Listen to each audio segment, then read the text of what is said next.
Selamat pagi, siang, sore, sobat damai dimanapun kalian berada. Assalamualaikum warahmatullahi wabarakatuh. Waalaikumsalam warahmatullahi Om Santi Santi Om, Namo Buddhaya, salam kebajikan. Selamat datang di podcast Peace and Poetic bersama aku, Naila. Kita balik lagi teman-teman, dan terima kasih untuk mitra-mitra dari Halakoh Damai. Kita bisa mendatangkan seorang sebutannya mau dipanggil seniman, aktor, atau pekerja seni, atau apa nih, Kang? Ya gimana yang ngundang sih? Gimana yang ngundang?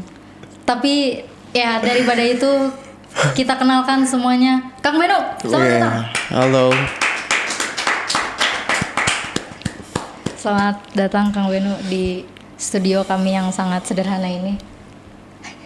Mungkin boleh perkenalan dulu sih ke teman-teman Sobat Damai, karena kan baru pertama kali kayaknya kesini ya. Ya, baru pertama kali. Halo, Sahabat Damai. Saya Heryana Benu. Profesi sebelumnya. Profesi saya, justru saya harus bangga dong sama profesi saya. Iyalah. Ada yang bilang seniman, penggiat teater, atau aktor. Kalau aktor mungkin karena saya lebih fokusnya di dalam teater atau dalam drama, lebih dari hampir 100 pertunjukan selama 15 tahun ini. Lebih banyaknya saya menjadi aktor, mungkin ya saya harus bangga dengan itu. Mungkin panggilannya, mungkin aktor. Seorang aktor ya. Seorang aktor. Aktor Benu. Kita pada kali ini dengan judul yang menurutku lumayan puitis. Apa tuh? Aku dan Teater. Gila. Judul aja udah Aku dan Teater. Aku denger nih, Kang Benu tuh lulusan ISBI, teater. ISBI. Kemarin beberapa bulan yang lalu pernah ada Kang Syam dan Kang Mumu juga yang kesini gitu ya. Kita bicara soal teater juga gitu kan. Mungkin ya pengalamannya sama, tapi kayaknya kan ada cerita-cerita yang berbeda gitu ya dari kalian masing-masing di dunia teater ini gitu. Boleh ceritain gak sih pengalamannya di ISBI, dan mungkin selama berapa tahun nih udah di teater? 15 tahun. 15 tahun. Dari SMA 2011. SMA? Dari SMA. Berarti SMA-nya kayak seni juga gitu? Enggak. Tapi ikut eskul teater lah ya. Berarti di sekolah. Kemudian lanjut ke ISBI.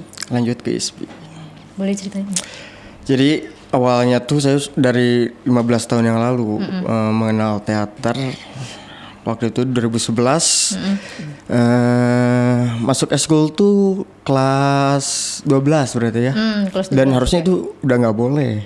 Oh gitu. Iya, karena harus udah fokus. Oh iya sih, benar. UAS kan? Iya. UN, UAS, tryout dan segala macam kan. Tapi akhirnya saya bandel lah. Ikutan teater kelas 3. Kelas 3. Ya awalnya mungkin pelarian sebetulnya. Masuk teater tuh, eskul teater tuh, SMA tuh. Karena waktu itu kultur SMA di Bogor tahun itu yang nggak tahu kalau sekarang. Kultur tawuran. Berangkat sekolah tawuran. Pulang sekolah tawuran. Dan akhirnya waktu itu yang akhirnya membuat saya kayaknya saya harus berhenti deh tawuran. Akhirnya pelarian masuk teater. Ditambah waktu itu ada peristiwa yang memang membuat saya mungkin trauma ya saya.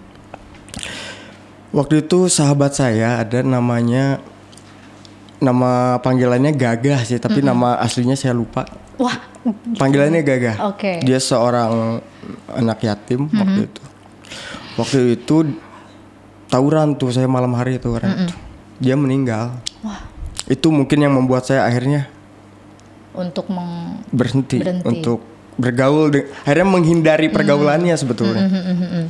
Akhirnya ikut eskul teater. Berarti itu dorongan sendiri gitu ya? Dorongan sendiri, awalnya coba-coba. Kok enak. Coba-coba, terus lulus. Saya kuliah tuh sebetulnya gap year 3 tahun.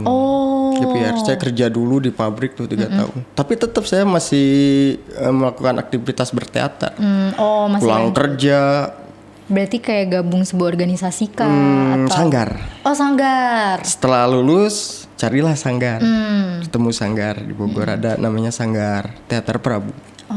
Teater Prabu. Teater Prabu pernah dengar? Pernah denger Masa? banget, pernah denger. SMA juga teater soalnya. Di mana? Aku SMA-nya di Depok. Oh, saya di Bogor kan deket. Iya tetanggaan. deket, iya kayak gimana terus. Terus akhirnya 3 tahun tuh sambil kerja sambil ya jadi penggiat seni lah ya.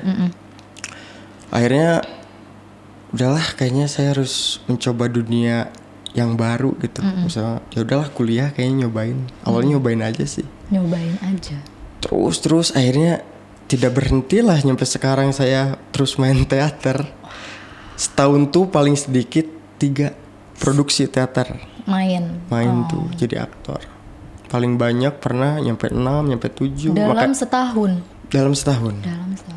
Makanya tadi saya bilang selama 15 tahun ini hampir 100 pertunjukan. 100 Hampir 100. tahun ini. Tahun kemarin. Dari 15 tahun yang lalu sampai sekarang. Itu terbilang Lumayan. banyak sih. Ya, banyak banget sih. Belum lagi di film kan. Ada juga. Film pendek lah gitu. Oh. Kalau masuk industri kadang saya sering gagal di casting. Oh gitu. Karena castingnya kan kadang penampilan dan segala macam lah ya. Kemampuannya tidak dilihat dan segala macam. Tapi ya udah itu kepentingan industri mungkin iya sih. tidak iya. menjadi soal. Tapi dari selama 15 tahun ini dan hampir mungkin kurang atau lebih dari 100 pertunjukan itu, ada pengalaman yang baik dan buruknya nggak selama itu gitu? Sebenarnya bagi saya semua pengalaman di dalam teater baik bagi saya. Baik. Walaupun itu kenyataannya dilihatnya itu buruk, tapi menurut saya itu baik karena tetap ada hikmahnya kan. Contohnya misal tahun 2018, saya hampir meninggal di atas panggung. Wow. Dulu tuh mainin naskah Iwan Simatupang, judulnya tuh Bulan Bujur Sangkar. Waktu itu main di acara Hari Teater Dunia tahun 2018 tuh. Oh. Itu tuh adegan ending. Dialognya tuh aku membunuh, oleh sebab itu aku ada, gantung diri aja kan. Joka gantung. Gantung beneran nyampe memar kan leher. Biru. Sampai berbusa mulut, sampai keluar pipis. Dan katanya ya orang yang gantung diri itu melewati 3 fase. Pertama pasti mengeluarkan busa, terus pipis, dan terakhir mengeluarkan air mani, dan itu pasti akan meninggal. Untungnya waktu itu ada dosen saya yang Irwan Jamal ada. Alhamdulillah selamat lah. Tapi itu persekian berapa menit, berapa detik dari setelah Kegantungnya. Kalau saya lihat videonya itu waktu itu singkat sih, cuman 15 detik kegantungnya. Karena kan ending aku membunuh, oleh sebab itu aku ada blackout. Oh. Aku lihat di videonya. Pas blackout itu sekian detik, baru ada yang teriak kan. Selamatin aja. Guys, udah inilah istighfar, astagfirullah, udah putih. Meureun gitu, meureun geus sakaratul maut, meureun ngarek nepi ka dinya anjir. Tapi cek malaikat ulama kak mana masih punya misi di dunia gitu. Punya misi tidak kadang sih. Dan apa ya, meureun doraka kita teh meureunnya. Karena pada hari itu tuh kakak saya menikah. Di rumah tuh lagi disebutnya resepsi. Disuruh pulang 2 minggu sebelumnya tuh. Pulang, kakakmu menikah katanya. Kata aku nggak bisa karena tanggal pertunjukan udah ada kan. Nggak bisa kata aku, ada pertunjukan. Joka gantung ya, temen kebayang kalau meninggal pada saat itu di rumah malah lagi bahagia gitu ya. Terus saya di Bandung lagi dijemput sama ajal gitu, tapi alhamdulillah selamat. Tapi setelah dari kejadian itu ada sempat berhentikah atau enggak? Lanjut. Justru semakin giat. Wah, kayaknya gue hidup di sini nih, teater. Iya, makanya kan judulnya Aku dan Teater. Aku dan Teater. Pengalaman. Tapi itu menjadi sebuah pengalaman yang baik justru buat Kang Benu. Baik justru. Satu sisi baiknya adalah bahwa dalam pertunjukan perihal teknis juga penting. Iya. Kedalaman penting. Betul. Teknis juga penting. Pasti. Bagaimanapun harus memiliki kesadaran bahwa itu hanya tontonan. Kan banyak ya di film, banyak aktor yang akhirnya terlalu dalam terhadap peran, akhirnya depresi atau bunuh diri. Iya, jadi nggak bisa lepas dari karakter dan alur film itu sendiri. Betul. Karena apa coba? Karena dia melalui proses yang panjang. Iya ya. Dia mendalami peran, dia pasti riset, pasti observasi dan segala macam. Akhirnya terbawa, dia akhirnya melupakan dirinya sendiri. Tapi mungkin ya itulah tujuannya mungkin ya, supaya kita menjadi total ketika bermain. Tapi akhirnya setelah kejadian itu saya berpikir, oh tetap harus ada kesadaran si aku dan si peran. Embodiednya kepada diri sendirinya. Betul. Itu ya. Dan ini nyambung dengan, sebetulnya aku nggak mau menanyakan sebuah pertanyaan-pertanyaan seperti podcast-podcast sebelumnya, karena aku ngerasa rada bosen nih Kang. Mungkin lebih kayak ke pendapat Kang Benu aja nih. Acting dan dunia teater itu cuma sebatas soal uang, bisnis. Menurut Kang Benu gimana? Nggak juga sebetulnya. Dunia acting, dunia teater bukan soal uang sebetulnya. Uang memang penting, tapi ada yang lebih penting. Kan kita selama hidup di dunia ini terus belajar kan ya. Iya. Akhirnya saya mendapatkan bahwa teater itu kita jangan berhenti belajar. Belajar terhadap manusia. Salah satunya bisa observasi ya dalam teater, dalam dunia keaktoran. Tetap saya pasti mempelajari manusia di situ. Latar belakangnya. Di Indonesia gitu. Karena aku tahu soal kayak komunitas-komunitas atau kayak sanggar teater gitu tuh sangat dikit gitu. Di Indonesia. Sedangkan di luar tuh banyak banget dan mereka tuh kayak menunggu-nunggu banget nih soal teater gitu. Salah satunya Shakespeare global apa yang di London itu kan. Di Indonesia tuh aku jarang dengar gitu. Dan menurut Kang Benu tuh masih relevan gak sih teater di Indonesia? Justru masih relevan. Mungkin sampai nanti Hamin satu kiamat teater masih relevan. Menurutku masih relevan. Sebetulnya banyak sekali kelompok teater. Pertama misalnya di Bandung. Di Bandung banyak sekali, hampir tiap kampus ada. Belum sanggar. Terus belum di Jawa Barat. Belum di Indonesia, banyak sekali. Terus saya pernah menemui di Jakarta begitu banyak kelompok teater di Jakarta, termasuk di Bogor, mungkin di pelosok-pelosok juga banyak. Belum di gereja-gereja juga ada kelompok teater itu. Banyak sekali.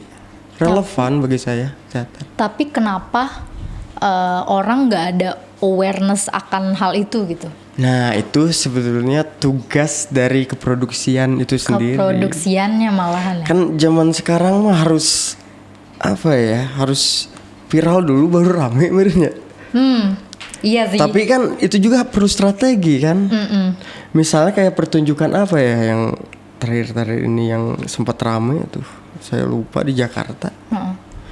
Ya itu gimana kecerdasan si produksinya, cara memanage si pertunjukannya kan, bukan pertunjukannya gitu, maksudnya marketingnya. Akhirnya orang berbondong-bondong nonton. Mungkin sampai sekarang teater yang masih eksis dalam artian penontonnya selalu banyak, secara ekonomi maksudnya luar biasa lah, gitu ya. Kenceng, harga tiketnya mahal, VIP. Paling yang saya tahu ya, karena saya kurang jauh ya mainnya, teater koma. Teater koma. Itu kan? Teater koma, of course. Ya. Yeah. Mungkin kalau sekarang kalau di Bandung harga tiket katakan 50.000. Kalau marketing dan segala macamnya jelek, orang-orang nggak mau. Apa nih gitu ya? Mendingan nonton bioskop misalnya. Iya benar. Benar. Tapi ya itulah kayak makanya tadi pertanyaan masih relevan atau enggak, ya masih relevan. Soalnya sampai sekarang orang masih ada aja yang nonton teater. Iya sih. Setelah saya lihat mungkin selama bertahun-tahun ini, kenapa akhirnya orang masih nonton teater? Ya saya akhirnya menyimpulkan sendiri ya. Oh, dia masih menjaga kecendekiawanannya. Mungkin ya. Saya berpikirnya seperti itu. Pasti orang pengen nonton teater tuh bukan semata-mata hiburan. Ada beberapa lapisan apresiator. Ada yang dia cuman pengen hiburan, ada juga dia ingin melihat estetika di dalamnya. Ada keterlibatan intelektual mungkin ya, isu apa yang sedang dibahas. Terus ada juga keterlibatan spiritual, katarsis akhirnya kan. Iya. Situ Kepuasan aja gitu ya. iya. Iya. Tapi ada satu teater yang menurut Kang Benu mengangkat soal isu-isu yang lagi panas sekarang gitu nggak sih? Kayak apa? Mungkin politik atau kayak ya banyaknya politik sih. Iya. Kayak gitu. Ada nggak yang lagi boom banget soal isu ketidakperdamaian dunia sekarang ini? Untuk sejauh ini tentang isu yang ramai sekarang saya masih belum tahu tuh ya. Tapi sejak teater dari dulu ya, mungkin dari misal penulis zaman Yunani Antigon, pasti teater mah tidak terlepas dari soal Itu politik. ya, pasti ya. Misal Romeo Juliet, paling populer ya di dunia gitu, Romeo Juliet.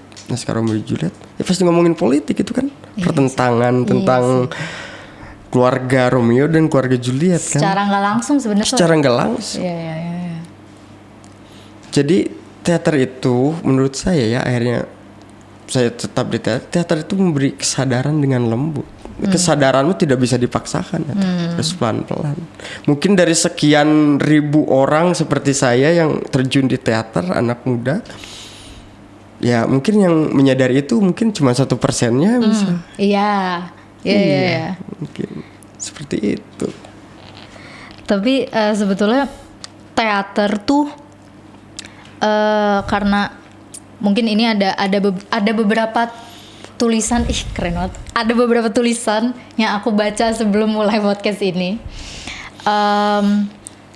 Teater itu jadi kita harus menginterpretasikan si alur ceritanya dengan apa yang sebetulnya mau disampaikan dari si cerita itu, karena karena teater itu terlalu teknis dan terlalu teoritis gitu belajarnya. Jadi kayak kita nggak boleh punya interpretasi kita sendiri terhadap si cerita ini gitu. Menurut Kang Benu gimana? Makanya dalam teater mungkin teater-teater yang mapan misalnya, biasanya dia di sana ada dramaturg. Dramaturg itu yang bertugas membaca situasi sosial politiknya misalnya. Jadi isu apa yang akan diangkat. Jadi akhirnya tetap relevan gitu. Dengan situasi yang terjadi di berarti masyarakat. Berarti ini kayak sebelum mulai si pertunjukannya gitu ya? Iya betul, di persiapannya. Dramaturg itu ya sebagai partner sutradara lah dalam mengolah isu. Dan sebetulnya itu persoalan pilihan ya dalam pertunjukan. Ada yang membawa ya udahlah naskah yang udah jadi, isunya walau tidak relevan kan tetap ya banyak juga. Ada juga yang memang tetap teater mah harus menyuarakan masyarakat gitu. Harus mewakili masyarakat. Harus teater sebagai media perjuangan juga gitu, untuk masyarakatnya. Iya sih. Seperti itu. Tapi balik lagi ngomongin soal teori dan technical banget.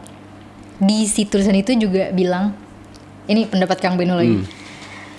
Teater itu mematikan kreativitas aktor dan aktrisnya. Teater. Karena dia terlalu teoritis dan teknikal itu. Tergantung sutradaranya. Ada sutradara yang memang ya membebaskan si aktornya untuk eksplorasi. Memang ada juga sutradara yang diktator. Diktator dalam artian ya semuanya sampai langkah kaki, kamu berdialog, intonasinya ya diatur. Tapi kan pada hakikatnya kita sebagai manusia yang apalagi ini seni harus melibatkan ekspresi dan segala macam ya. saya lebih memilih sutradara yang memberikan kebebasan, keleluasaan. Ya alhamdulillah saya beberapa kali ikut di kelompok teater yang ada di Bandung. Sutradaranya luwes gitu, asik aja gitu. Asik. Beri kebebasan, keleluasaan. Dan itu kita main lebih enak, lebih luas. Tapi berarti maksudnya sutradaranya membiarkan kita riset sendiri akan karakternya atau dikasih tahu gitu kayak karakternya gini nih. Coba lo gimana? Kembangkan, iya. Ya tentu saja seperti itu. Jadi karakternya bisa kita kembangkan. Ya namanya juga atau pertemuan manusia ya teater mah, jadi ya masih bisa didiskusikan. Di luar latihan, diobrolkan. Gitu. Tapi ngomongin sutradara juga, tanggapan Kang Binu soal teater-teater kecil yang belum sebesar teater koma gitu misalnya. Iya. Gimana? Ya bagaimanapun ya belajar ya tetap, mungkin sutradara masih tetap belajar. Aktor juga masih tetap belajar. Ya nanti juga pasti akan menemukan kesadaran-kesadaran yang lain gitu dalam proses gitu ya.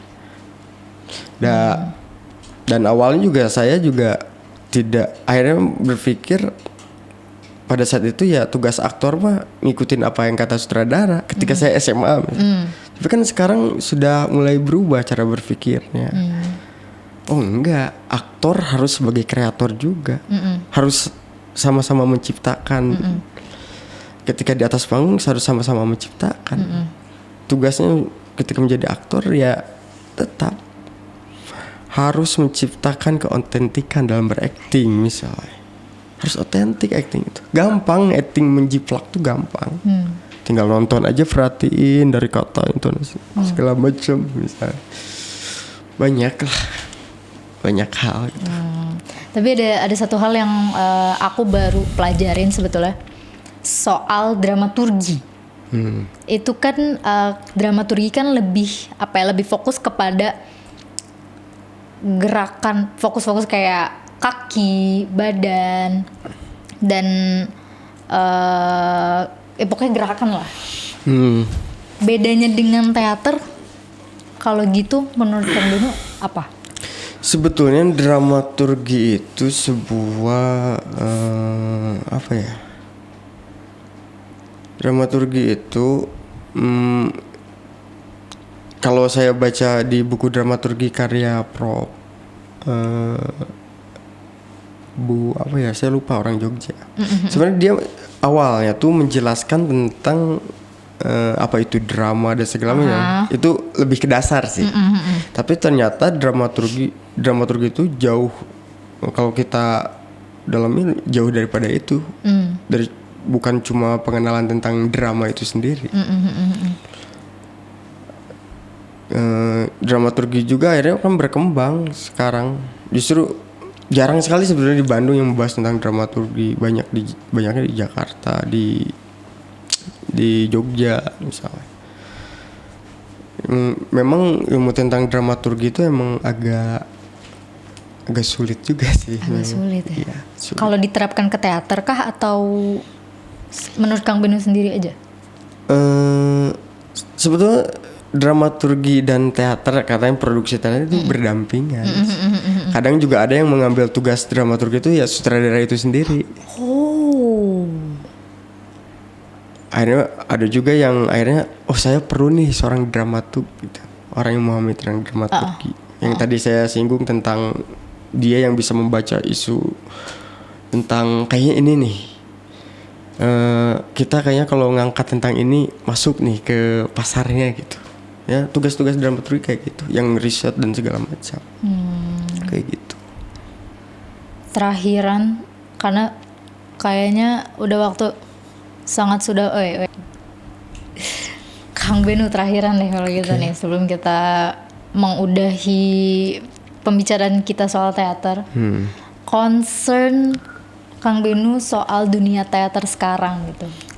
Sekalian closing statement. Ya. Saya tuh punya kelompok teater dengan Irwan Jamal, namanya kelompok teater Piktorial.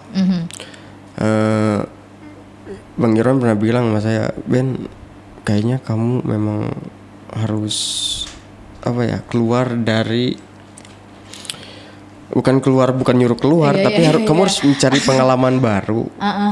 Akhirnya kebetulan sekarang juga saya pesantren di CCL. Oke. Kayak gitu, dan banyak sekali hal yang bisa saya pelajari di CCL itu dengan Pak Iman Soleh.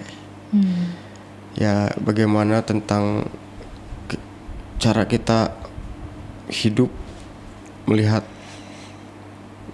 sudut pandang kita terhadap seniman gitu dalam menjalani kehidupan. Ya kudu istiqomah, Ben. Jadi seniman kudu istiqomah. Makanya closing statementnya kayak gini. Dalam hidupku, ini mungkin hampir sama kayak Mumu mungkin di podcast. Oke. Karena itu memang dari dialog sebetulnya. Irwan Jamal juga bilang, ya, dalam hidupku yang hanya sekali, saya harus menentukan di rel mana saya harus berjalan. Seperti itu. Dengerin teman-teman, dengerin. Kalian yang mau masuk dunia teater, mau mulai ataupun sudah mulai, rel apa tadi Kang? Dalam hidupku yang sekali, saya harus menentukan di rel mana saya harus berdiri. Rel mana kalian harus berdiri, itu dia dari Kang Benu. Tepuk tangan semuanya. Terima kasih Kang Benu sudah mau datang sama-sama. Membahas soal teater yang gak ada habisnya sebetulnya. Sebenarnya membahas tentang diri saya sih. Iya, itu dia, aku dan teater. Maka dari itu terima kasih Kang Benu sudah datang pada hari ini. Teman-teman Sobat Damai, tungguin terus aku, dan nanti di part 2 kita ketemu lagi ngebahas soal teater dan kesenian lainnya. Terima kasih Kang Benu, terima kasih semuanya yang udah nonton. Selamat pagi, siang, sore, malam. Dadah. Free Palestine.